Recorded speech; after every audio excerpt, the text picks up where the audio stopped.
Harta tak bergerak berkaitan dengan prinsip BUT dan hubungannya dengan prinsip situs dalam OECD dan UN Model.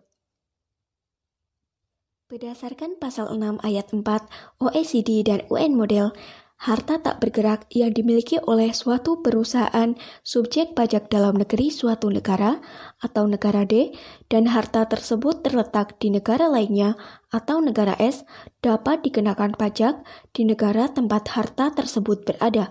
Hal ini termasuk harta tak bergerak yang merupakan bagian harta BUT yang terletak di negara lainnya. Berikut ini adalah pasal dalam OECD Model dan UN Model yang menjelaskan mengenai pemajakan harta tak bergerak terkait BUT.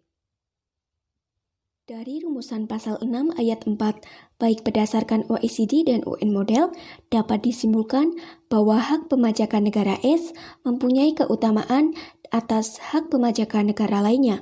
Dalam hal ini, negara D atau negara tempat BUT berada.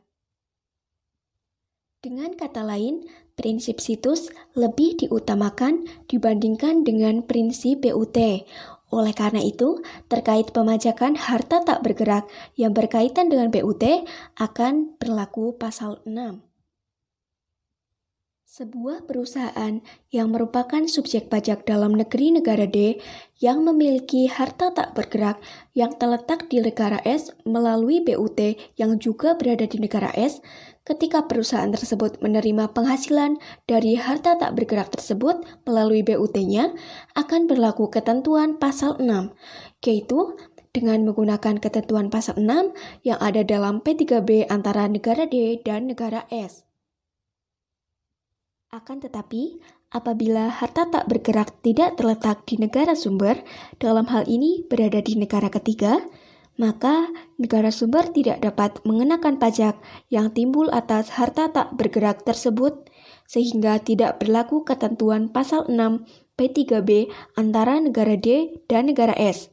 Meskipun pemilik harta tak bergerak tersebut adalah subjek pajak dalam negeri di negara sumber. Hal ini ada kaitannya dengan prinsip situs di mana pajak akan dikenakan di negara tempat harta tak bergerak tersebut terletak.